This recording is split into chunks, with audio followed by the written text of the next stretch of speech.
We've given you an idea what's happening across the back pages this morning, but there's some more interesting stuff if you delve in a little bit deeper. And one of those stories, Owen, you've been into is in the Times, I think? Yeah, the Times Ireland edition, page 60. Paul Rowan's got a piece on Liam Brady and how he could still help Ireland find a game changer. He's 61 years old, Liam Brady. Some people, I certainly thought he was just a tad older. I didn't actually realise this. Like, he still definitely got one last hurrah in him in terms of what he can contribute to either a football club or to the Irish national team. And Paul Rowan is making the point here that the Irish national team is where there is definitely a future for Liam Brady. He says that he was chatting to Brady 20 years ago, and now this is me giving you the negative part of the story straight away. He says he was chatting to Brady around 20 years ago, and Brady was saying that I can't believe an Irish player hasn't broken through at Arsenal since Niall Quinn. I plan on changing that, and it didn't happen. Clearly just hasn't happened. There were some players that sort of came and went. Anthony Stokes is probably the biggest success story in terms of an Irish story since Niall Quinn, and that really says it all, to be honest.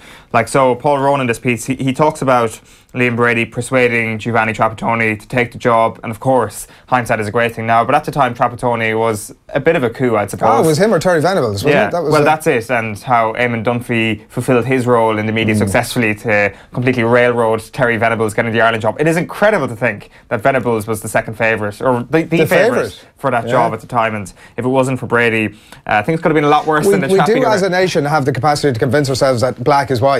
We do really have the capacity to convince ourselves that anything. What do you mean by that? Like you're saying, the benefit of hindsight, we sort of dodged a bullet there, right? I'm assuming is what you're saying with the potential Terry Venables appointment. No, I'm saying we have the benefit of hindsight in terms of saying that Trapattoni potentially wasn't an amazing appointment, but certainly at the time, without hindsight, it was an amazing appointment. It was, and I mean, even in hindsight, there were elements of it. It wasn't all bad, and you know, it's to assume that Terry Venables might have got us to a European Championships, and let's not make that assumption. Yeah, well, the interesting thing about this piece is Rowan and his description of the content of his character, really, and how mature he is and how well able he is to compartmentalise things that have been said about him. He refers to Eamon Dunphy talking about Liam Brady as a player at the end of the Owen Hand era as rich promise turned to silky self-indulgence and a parody of a player of substance, the triumph of reputation versus reality, which is pretty cutting stuff we've come to expect from Eamon Dunphy, but you don't necessarily expect him and any of the players he's cut this week to get on pretty well and be buddies in the studio and go out for a few drinks after they do RT's coverage in the evening time. But that was the case with himself and Liam Brady. Liam Brady's had the maturity to come and, you know, bury the hatchet, so to speak, and kiss and make up with Eamon Dunphy, and they're decent friends now. And you think about some of the things that potentially don't sit well between himself and the FAI right now. Well, on Brady's side of things, it certainly seems from the evidence of the Dunphy case that he's able to bury the hatchet quite easily and that there could be a way forward for him here in the FAI. What role is Rowan talking about? He's kind of talking about Brady as kind of a talent identifier, as potentially in a development role or potentially somebody based in the UK who's able to identify the best young Irish talents, potentially tapping into some of the granny rule players. That is a huge part of being a scout, I'd imagine, for the FAI in the UK. You think, though, that it's not entirely necessary, that role, that potentially Martin O'Neill and Roy Keane should be able to look after that? I'm not saying that, because there have been, I think Frank Stapleton, he says in his piece, Frank Stapleton and Don Givens might have been scouts under previous regimes that may or may not be currently in the same positions at the minute. I think there's a bit of lack of clarity on whether that's the case at the minute. And I'm not exactly saying that, and it does, I think you rightly point out that actually,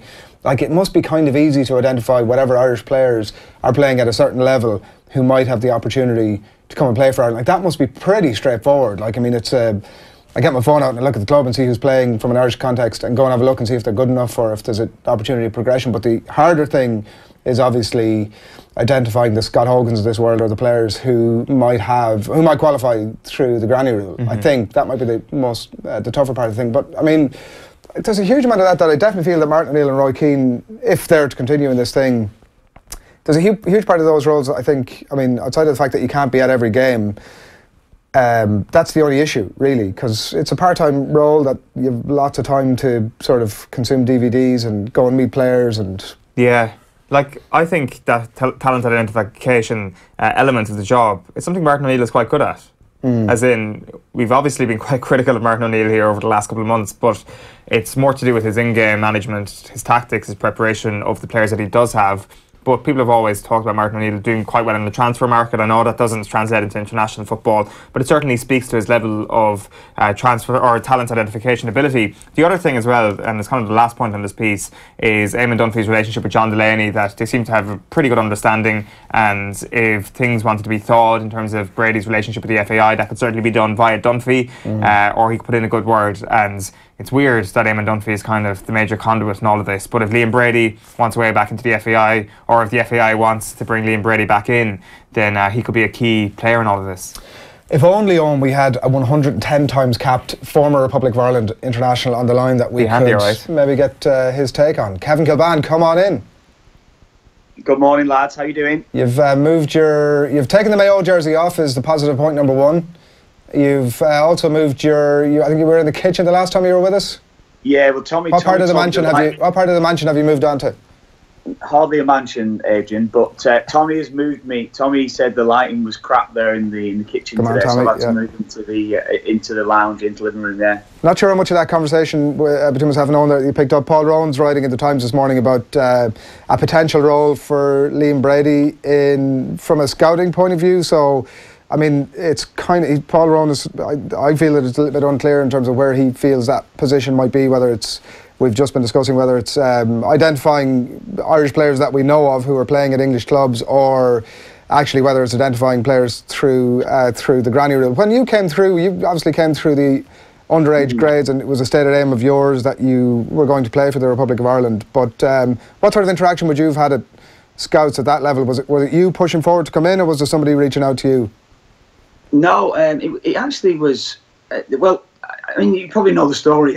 I was called up for England at youth level. So Sam Allardyce then had spoken to me, who was my youth team manager, about a few things anyway, about going to play for England and things like this. And then obviously that never materialised, because I didn't want to let it materialise. And I spoke to Sam Allardyce then. Sam had said to me, look, Mick McCarthy's getting the job. Sam had subsequently left Preston. He'd gone on to manage Blackpool. And he gave me a call and he said, look, I've had a chat with Mick McCarthy. I've let him know that you want to go and play for him. It was Mick's first game then with the senior side against Russia. And I was then called up for the under-21s then for the Russia game up at Drogheda. That's how it came about for me.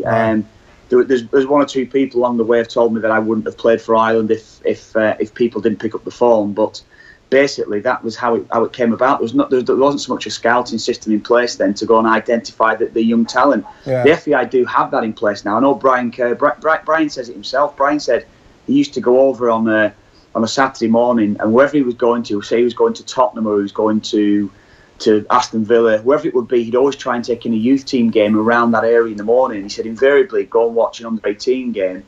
He'd get a team sheet and he'd literally spot a name, whether it be, I don't know, whether the name was Murphy, whether it was Delaney, whatever it would be, and he'd see the name, and then hopefully he might be able to then think they've got Irish heritage. Basically, that was how it was. Maybe going back 15 years. Then there was something put in place where we did manage to get some sort of scouting network in place to try and identify these names, where players then would start to declare or start to make their availability be known further a lot earlier than that.